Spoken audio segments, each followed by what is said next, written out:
پلٹانے کے لیے آئی تھی. بیوی نے کہا مقدمہ واپس. وہیں پہ کھڑے بیوی نے دوسرا دعویٰ دائر کر دیا. بیوی نے کہا یہ دعویٰ واپس. اگلا دعویٰ, حاکم ہے نا, بیٹی بن کے باپ کا حق لینے آئی ہوں.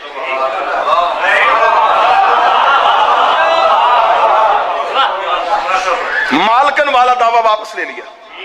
اب ایک بیٹی ہے, اس کے باب ایک جگیر کا ٹکڑا ہے. بطور حاکم کیا فیصلہ کرے گا کہ وہ بیٹی کو ملنی چاہیے یا نہیں؟ اس نے کہا بیٹی کو تو ملنی چاہیے کیونکہ مجبوری تھی. اگر کہتے کہ بیٹی کا حق نہیں ہوتا تو پھر کئی اپنے حق بھی رکھوانے پڑتے.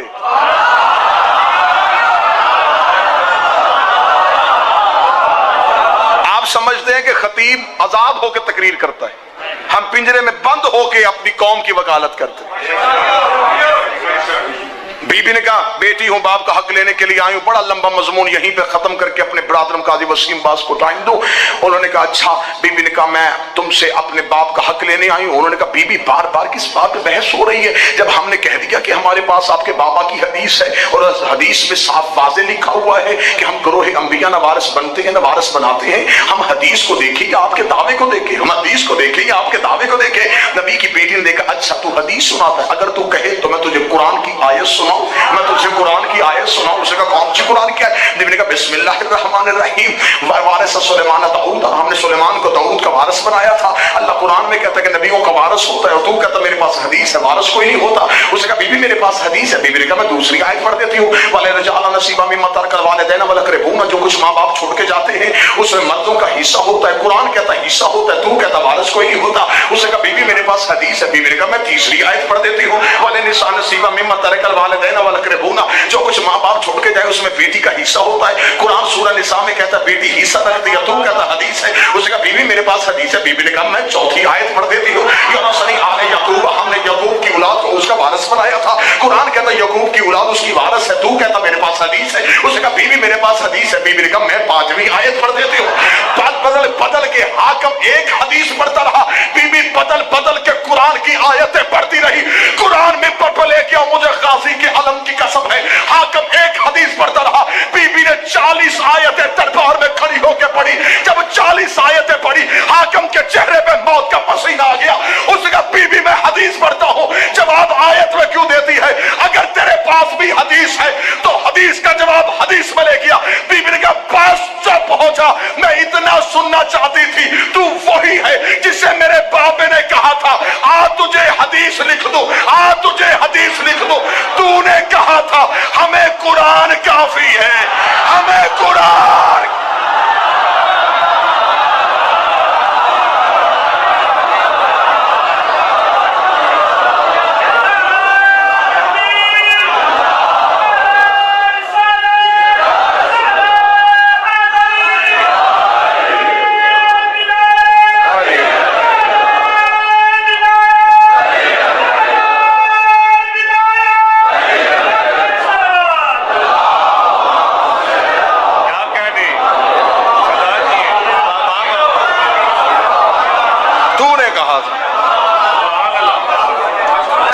پورے پنجاب کا مجمع, پوری دنیا میں جہاں جہاں مجلس دیکھی اور سنی جا رہی ہے, بغیر خوف اور خطرے کے میں جملہ منبر حسین سے دینے لگا. تاریخ اسلام کے چہرے پہ یہ ایسا بدنما دھبا لگ گیا جسے بعد میں کوئی بھی تاریخ کا مورخ نہیں مٹا سکا.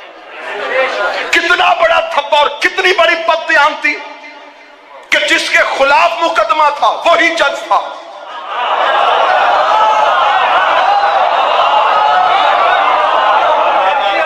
قرآن اور شریعت کے اعتبار سے یہ فیصلہ اگر ہوتا تو یہ قاضی کے پاس جانا چاہیے تھا, کیونکہ مقدمہ سٹیٹ کے خلاف تھا. جہاں سٹیٹ کے خلاف مقدمہ ہو وہاں سٹیٹ فیصلہ نہیں کر سکتی. یہ بددیانتی ہو گئی. محمد کی بیٹی تو دربار سے چلی گئی, لیکن تاریخ اس مسلمان کے چہرے پہ اتنے خون کے چھینٹے ڈال گئے. کہ یہ ہے تمہاری حکومتوں کی تاریخ. دعا کیا کرو قدر والی چیز بے قدروں کے سامنے نہ جائے.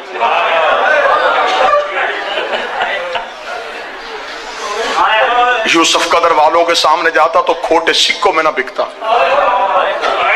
یوسف کی قیمت پوچھنی ہے تو کوئی یعقوب سے پوچھ. کاش چلی جو گئی تھی دربار میں، کاش منبر پہ رسول ہوتا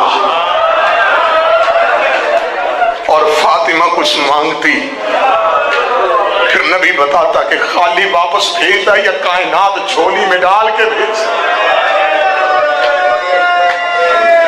اگر کوئی میرا اہل سنت بھائی میری گفتگو کو سن رہا ہے تو میں رسول کی رسالت کا واسطہ، تو میں نبی کی نبوت کا واسطہ، مہمان ہوں، عزادار حسین ہوں، ذاکر شبیر ہوں. آج ہے 3 جمادی الثانی، قرآن سر پر رکھ میں غلط پڑھوں قیامت والے نبی امت میں سے نہ اٹھائے، علی اپنے ولایت کے ماننے والوں میں سے نہ اٹھائے، حسین اپنے عزاداروں میں سے نہ اٹھائے. سنی بھائیوں کے لیے جملہ کہنے لگا ہوں، قتل ہوئی ہے تمہارے نبی کی بیٹی.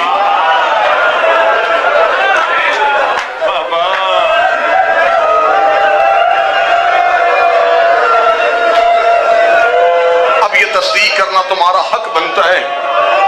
بیٹیاں بے شک 4 مانتے ہو، فاطمہ کو تو مانتے ہو نا، جا کے ضرور مولویوں سے پوچھنا. اللہ درجات بلند کرے. قائد صاحب خدا کروٹ پہلو حسین میں جگہ دے. قبلہ مبلغ اعظم مولانا اسماعیل علیہ جتنے مناظرے کیے حق کے بطول پہ کی، اور قبلہ مولانا اسماعیل جن کی قبریں بھی ہمارے جسموں سے مہنگی ہیں. مولانا اسماعیل نے پاک سیدہ سے دعا مانگی تھی، بی بی میں تیرا حق پڑھ کے شیعہ ہوا ہوں، بی بی مجھے دنیا نہ دینا، دولت نہ دینا، کرم میری شہزادی مجھ پہ اتنا کر دینا کہ تیرا دشمن سوال ختم کرے، میرا جواب شروع ہو جائے. پھر اس جو بزرگ بیٹھے میری گواہی دیں گے، پھر اس مرد کلندر نے نگر نگر غازی کے علم لگوائے، اس نے زمانے سے بی بی کا حق منوایا ہے. مولانا اسماعیل پنڈی بھٹیاں کے قریب مناظرہ کرنے کے لیے آئے. مناظرے کا جج بابا حبیب شاہ جی ایک اہل سنت زمیندار تھا، چودھری عاشق اس کا نام تھا. آج بھی اس کی نسلیں وہاں پہ آباد ہیں اور مجلس حسین کرواتی ہیں. چودھری عاشق مناظرے کا جج تھا. مناظرے کا موضوع تھا حق کے بطول. مخالف فریق والا مولوی کہہ رہا تھا کہ بی بی دربار میں آئی ہے لیکن حق بنتا نہیں تھا. مولانا اسماعیل کتابوں کا ڈھیر لے کے آ گئے، مناظرہ ہوتا رہا. ظہر کی اذان ہو گئی. فیصلہ یہ ہوا کہ نماز پڑھی جائے گی، نماز کے بعد پھر دوبارہ مناظرہ شروع ہوگا. نماز کے لیے چودھری عاشق اس مولوی کے پیچھے کھڑا ہوا. ذہن میں اس کے کوئی خیال آیا. نماز ختم ہوئی، زوال ساجد اس نے نمازیوں سے کہا سارے نمازی مسجد سے چلے جاؤ، مسجد کے دروازے کو بند کرو، میں نے مولانا سے کوئی بات کرنی ہے. مسجد کا دروازہ بند ہو کے چودھری عاشق محراب میں اس کے سامنے آ کے کھڑا ہو گیا.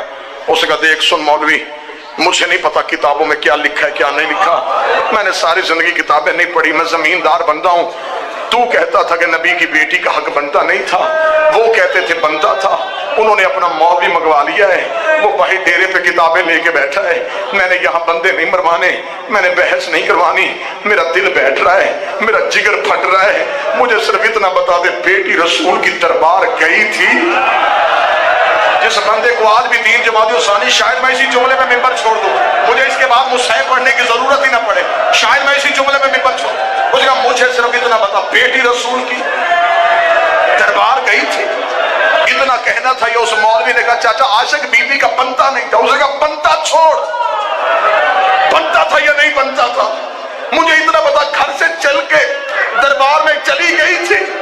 اس نے کہا چاچا عاشق نبیوں کا ورثہ نہیں ہوتا. اس نے کہا ورثہ چھوڑ، مجھے مات آ جائے گی. مجھے بتا بیٹی نبی کی دربار گئی تھی. اس نے کہا کتابوں میں لکھے گئی تھی. وہ دل پکڑ کے زمین پہ بیٹھ گیا. کہنے لگا مجھے اتنا بتا واپس خالی آئی تھی یا کچھ لے کے آئی تھی. اس نے کہا محمد کی بیٹی خالی چلی گئی تھی. چودھری عاشق نے چہرے پہ ماتم شروع کیا. دیکھ لگا مولوی خدا لعنت کرے، میرے مرنے کے بعد میری بیٹی کسی کمی کے دروازے پہ چلی جائے اور جا کے کہ میں عاشق حسین کی بیٹی ہوں، بتا اس کا بنتا ہے. کہنے لگا نہیں بنتا. کہنے لگا خالی بھیجو گے یا دے کے؟ کہنے لگا دے کے بھیجیں گے. اس نے کہا غیرت نہیں آتی، میری بیٹی کو خالی کوئی نہیں بھیجتا. محمد